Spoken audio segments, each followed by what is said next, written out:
get to that. I've learned a few things about what makes a great cartwheel. First of all, you need a strong foundation. Feet firmly planted on the ground.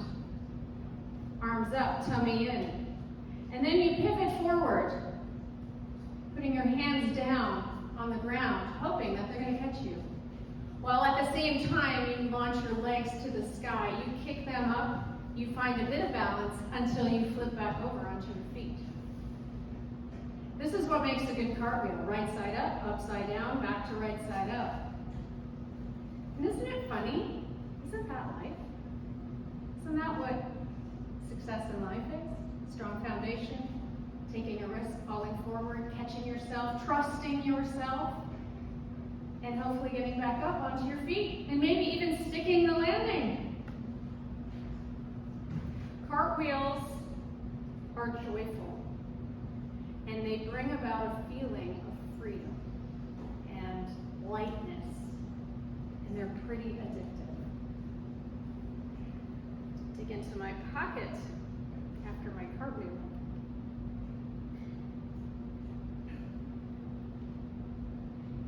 My first memories of being upside down, pretty young, in the playpen, hours and hours upside down. My parents were so worried they took me to the doctor hoping that I would be okay because of all that time. Not really right side up. It carried on into the hallways. Again, the freedom of wanting to feel that sensation. Jumping on the beds, jumping on the couch, hanging upside down in the backyard on the swing set. I love that feeling. Traveling on holidays, and there's my sister trying to do the same thing as her big sister. There was a joy in cartwheeling that I couldn't get enough of. If I had to present it visually, this is what it would look like. This is a piece done by my friend Matt Durant, and there's momentum. There's motion, there's change, there's color. And isn't that what life is about as well? So my upside down obsession, really, led me to a sport which embraced it.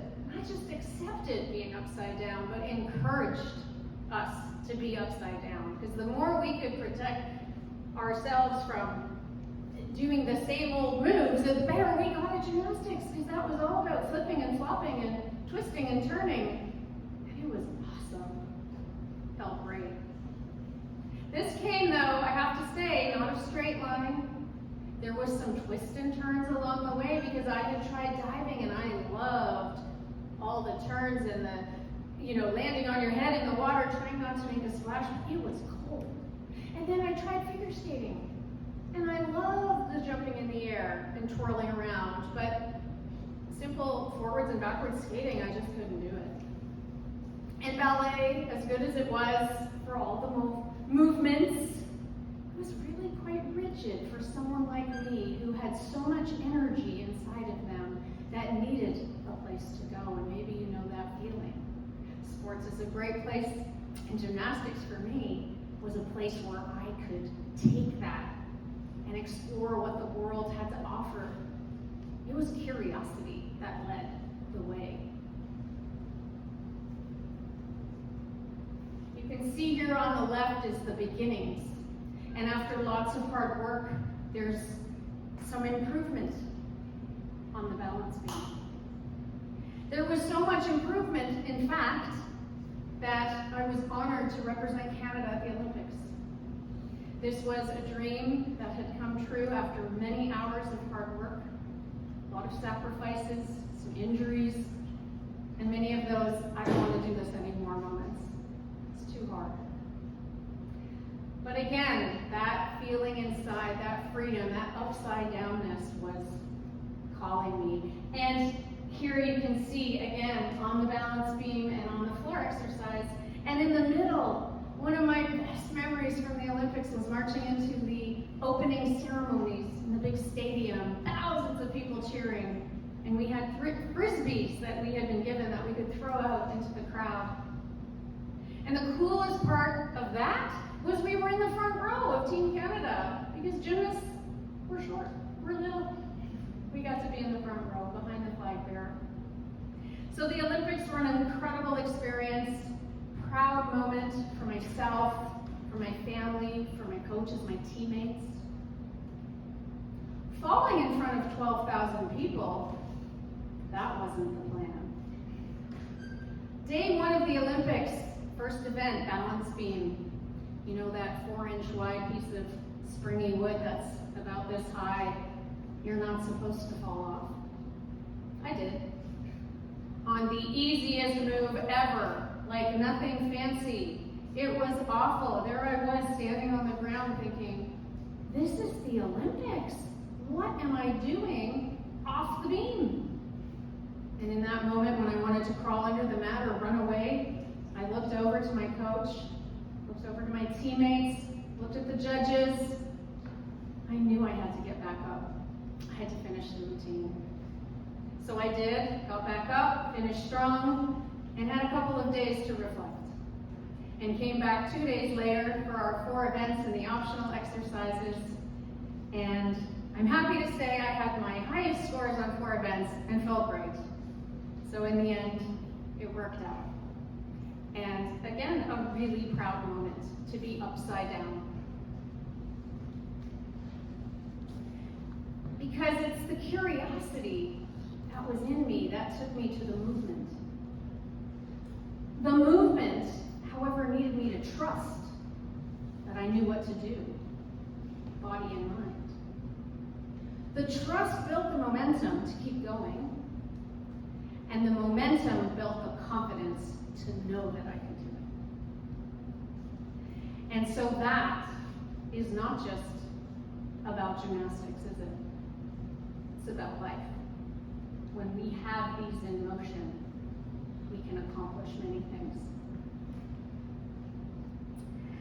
When I retired from gymnastics, I thought my cartwheel days were over, but they were not. In high school, I remember thinking, oh, I can't wait to leave high school and go to university. It's going to be so great. I'm going to be a grown-up. And then went to university, competed for Arizona State Gymnastics, and at the end of that thought, okay, great, I am so happy to graduate. I am so unsure of what I'm going to do next. I don't think I'm alone on that one. But I figured if I just follow the steps, right, I'll get there, won't I? I mean, you just follow the steps, right? Pick the right school, pick the right major, take the right classes, pick the right career, and you're good to go. But what happens when you don't know what that is? I had some ideas, definitely had some ideas. These are a lot of the things that I really thought were cool.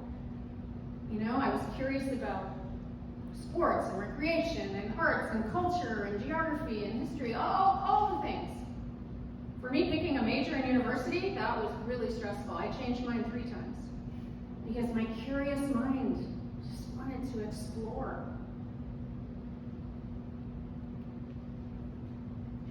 What that's led me to are 65 jobs and counting in 40 countries with at least 200 resumes. That has been my career so far, my portfolio career. All of those jobs that were listed are all jobs that I have had so far in my life. A real range. A bit upside down, you could say. Not the straight path of one choice. So I call that a portfolio career because it's like opening up an art portfolio and you see all the beautiful work inside, different colors, different designs, different mediums, and taken together it's a beautiful collection, an expression of who you are. And so living this way, pursuing multiple passions at the same time, at a high level, that fed me, that fed my soul, that fed my brain, my ADHD brain for sure. Now sometimes my brain does look like this, oftentimes. These are actually my sticky notes. I keep them, I collect them, and I make collages out of them. Because I feel like this is a reminder of who I am, and I can turn that into something creative. And with so much happening, I can't help but think of the cartwheel. It's like cartwheeling through life, through your ideas. They keep changing. So it's like this match lighting the way, right? Like, what's the spark? And I know for me, it was never one thing, one path, one career. You know, this is the problem, is often we are taught that that's the way to go. If you just choose it, you'll be fine. But what if it's not? And what if that's not you? So how could I ever have imagined that by lighting the spark in my own life, in my portfolio career, I'd be leading students ages 4 to 74 in experiential learning journeys across the world on a ship that circumnavigated the globe to the far reaches of China in a study abroad program in the Himalayas. And on and on. I mean, so many experiences that have changed people's lives, including mine.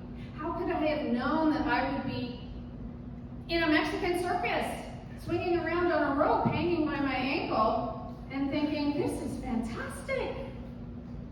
Couldn't have known that. I was curious.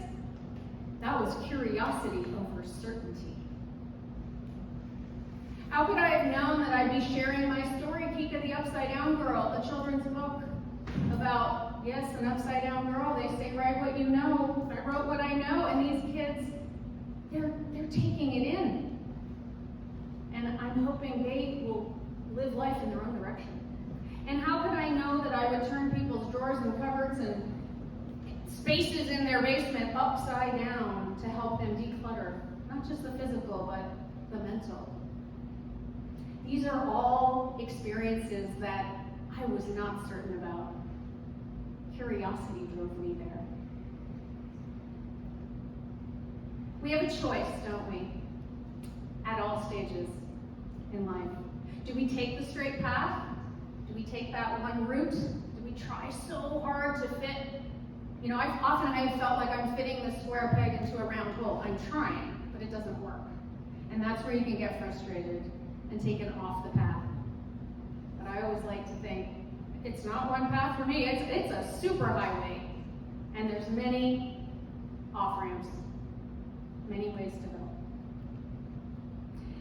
So one of the questions that sometimes you're asked, and I know for someone like myself, when someone says, so what do you do? Panic. I'm a teacher. Sort of, people understand that. They know what that means, and that's kind of the end of it. But I don't feel good about that because I am so much more than that. Yes, I'm a teacher, and more. Or sometimes I used to say, well, I'm an experiential educator who facilitates learning, and you could just see, woo, eyes glaze over. I'm like, oh, that's not good. So my answer today is, what do I do? I'm giving a TEDx talk today, and it feels great. And we'll see what tomorrow brings. So 10,000 cartwheels and counting. It's about being upside down on purpose, turning life upside down. The world is upside down right now. And so by embracing this way of seeing life, you see things in a new way. It's curiosity over certainty. And I can tell you that when you do live upside down on purpose, it's where the best stories start. Thank you.